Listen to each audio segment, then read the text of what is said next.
नमस्कार. माझ्या चॅनलवर तुमचं सगळ्यांचं मनपूर्वक स्वागत. तुम्हाला सगळ्यांना एक रिक्वेस्ट आहे की प्लीज जर तुम्ही माझ्या चॅनलवर नवीन असाल तर प्लीज माझ्या चॅनलला सबस्क्राईब करा, लाईक करा आणि शेअर करायला विसरू नका. तर आज आपण बघणार आहोत कोबीची भाजी. कोबीची भाजी ही आपल्याला पचनास खूप उपयुक्त आहे. त्यामध्ये फायबर आणि जीवनसत्व सी असल्यामुळे ती आपल्या आरोग्यासही उत्तम आहे. त्यामुळे कोबीची भाजी आपण आपल्या आहारात समाविष्ट केली पाहिजे. ही भाजी अतिशय सोपी आणि लवकर होणारी आहे आणि याला कमी गोष्टी लागतात त्यात सामग्रीसुद्धा, म्हणून आपण ती नक्की ट्राय करूया. तर यासाठी मी अशी कोबीची भाजी कापून घेतली आहे, उभीच चिरून घेतली होती. त्यानंतर मी स्वच्छ ती धुवून घेतली आहे. त्यानंतर काही मिरच्या आणि लसूण घेतला होता, असे बारीक काप केले आहे मिरची आणि लसणाचे.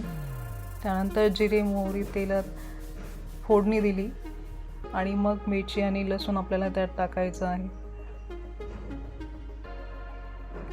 ही रेसिपी तुम्ही नक्की ट्राय करा आणि मला कमेंट बॉक्समध्ये सांगा की तुम्हाला कशी वाटली ते.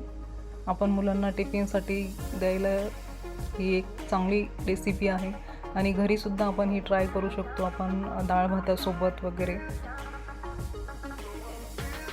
त्यानंतर थोडीशी हळद टाकली मी, लाल मिरची सुद्धा आपण ही भाजी करू शकतो, पण मी यात हिरवी मिरचीची केली आहे.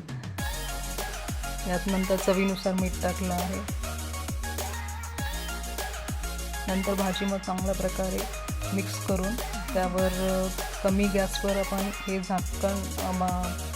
झाकण ठेवून वाफवायची आहे ही भाजी.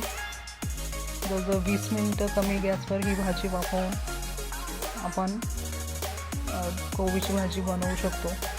असं मध्ये मध्ये आपण ते झाकण काढून भाजी शिजली की नाही हे बघू शकतो चमच्याने वगैरे. आता ही भाजी ऑलमोस्ट होत आली आहे. कोबीची भाजी ही डोळ्यांना सुद्धा अतिशय उपयुक्त आहे आणि त्यात फायबर भरपूर असल्याने खूपच ती पचनक्रिया सुधारते आणि रोगप्रतिकारशक्तीसुद्धा आपली वाढवते. अशा प्रकारे आपली कोबीची भाजी तयार आहे. यामुळे तुम्ही नक्की ट्राय करा आणि मला कमेंट बॉक्समध्ये सांगा की कशी वाटली तुम्हाला ही रेसिपी. आणि भेटूया पुढच्या रेसिपीमध्ये. थँक्यू. नमस्कार.